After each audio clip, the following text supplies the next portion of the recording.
कि convex concave rule. आज हम डिस्कस करेंगे कि कॉन्वेक्स कनकेव रूल क्या होता है। It is an important rule of biomechanics और ये हेल्प आउट करता है in understanding the osteokinematics and orthokinematics. Before moving towards the convex concave rule, हम पहले ये अंडरस्टैंड करते हैं कि ऑस्टियोकाइनेमैटिक और ऑर्थोकाइनेमैटिक्स क्या होता है। ऑर्थोकाइनेमैटिक्स, जैसे कि इसका नेम ही इंडिकेट कर रहा है, ऑर्थो का मतलब होता है जॉइंट और काइनेमैटिक्स का मतलब होता है motion. So orthokinematics is the movement which occurs in joint surface. अब ऑर्थोकाइनेमैटिक्स में कौन कौन सी मूवमेंट आ जाती है? इसमें हमारे पास रोलिंग आ जाती है, sliding, gliding, spinning, traction and compression. अब मूव करते हैं टूवर्ड्स ऑस्टियोकाइनेमैटिक्स। ऑस्टियो का मतलब होता है बोन और काइनेमैटिक्स का मतलब होता है मोशन और movement. So osteokinematics is the movement that occurs in the bone rather than the joint surfaces. और ऑस्टियोकाइनेमैटिक को हम फिजियोलॉजिकल मूवमेंट भी बोल सकते हैं। अब मूव करते हैं towards the convex concave rule. It is the basis for determining the direction of the mobilizing force, with joint mobilization techniques are used to increase a certain joint motion. अब जो एक जॉइंट होता है वो दो articulating surfaces से मिलकर बना होता है। तो कन्वेक्स कनकेव रूल के एप्लीकेबल होने के लिए ज़रूरी है कि जो एक आर्टिकुलेटिंग सर्फेस है वो कन्वेक्स हो और दूसरी जो हो वो कनकेव हो, ताकि वो एक सॉकेट बना के ईजीली मूव कर सके।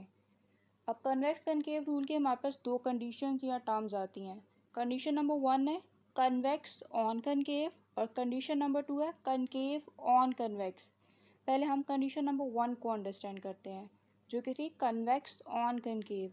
कन्वेक्स ऑन कनकेव का मतलब है कि जो कन्वेक्स सरफेस है वो फ्रीली मूव कर सकती है, लेकिन जो कनकेव सरफेस है वो अपनी जगह पे फिक्स्ड रहती है। अब बॉडी में ऐसे कौन कौन से जॉइंट्स हैं जिनमें कन्वेक्स सरफेस मूव कर सकती है और कनकेव अपनी जगह पे फिक्स्ड रहती है? इसमें हमारे पास शोल्डर जॉइंट आ जाता है, रिस्ट जॉइंट, हिप जॉइंट और एंकल जॉइंट। अब हम सबसे पहले देखते हैं शोल्डर जॉइंट को। शोल्डर जॉइंट की आर्टिकुलेशन अगर देखें तो कन्वेक्स जो होता है ह्यूमरल हेड होता है जो फ्रीली मूव कर सकता है, और कनकेव ग्लिनोइड कैविटी होती है जो कि अपनी जगह पर फिक्स्ड होती है। ये इसकी आर्टिकुलेशन होगी। अब अगर हम सिंपल शोल्डर की मूवमेंट देखें, एग्जाम्पल के तौर पे हम देखते हैं कि शोल्डर एबडक्शन। अब जब शोल्डर को एबडक्ट करते हैं तो जो हेड ऑफ ह्यूमरस है वो डाउनवर्ड मूव करता है, लेकिन जो डिस्टल सेगमेंट ऑफ बोन है वो अपवर्ड डायरेक्शन में मूव कर रहा है। तो जो ऑस्टियोकाइनेमैटिक्स है और ऑर्थोकाइनेमैटिक्स दोनों की डायरेक्शन आपस में डिफरेंट है। अगर मोबिलाइजेशंस को देखें, मोबिलाइजेशन किसी भी सर्टेन रेंज ऑफ मोशन को गेन कराने के लिए की जाती हैं। अब अगर शोल्डर पे पोस्टीरियर ग्लाइड दी जाती है तो जो हेड ऑफ ह्यूमरस है वो पोस्टीरियर डायरेक्शन में मूव कर रहा है, यानी जो ग्लाइडिंग है वो पोस्टीरियर डायरेक्शन में हो रही है, लेकिन जो डिस्टल सेगमेंट ऑफ बोन है वो इंटीरियर डायरेक्शन में मूव कर रहा है, यानी ऑस्टियोकाइनेमैटिक्स और ऑर्थोकाइनेमैटिक्स दोनों ही डिफरेंट डायरेक्शन में है। तो जब मूविंग सरफेस कन्वेक्स होगी तो ग्लाइडिंग और जो फिजियोलॉजिकल मूवमेंट है दोनों की डायरेक्शन आपस में डिफरेंट होगी, लेकिन जो रोलिंग है वो हमेशा फिजियोलॉजिकल मूवमेंट की डायरेक्शन में ही होगी। Either the moving surface is convex और it is concave. Moving towards the condition number 2, that is concave on convex. ये इंडिकेट करता है कि जो कनकेव सरफेस है वो फ्रीली मूव कर सकती है और जो कन्वेक्स सरफेस है वो अपनी जगह पे फिक्स्ड रहती है। अब बॉडी में ऐसे कौन कौन से जॉइंट्स हैं जिनमें कनकेव सरफेस मूव करती है और कन्वेक्स फिक्स्ड रहती है? इसमें हमारे पास एल्बो जॉइंट आ जाता है और नी जॉइंट आ जाता है।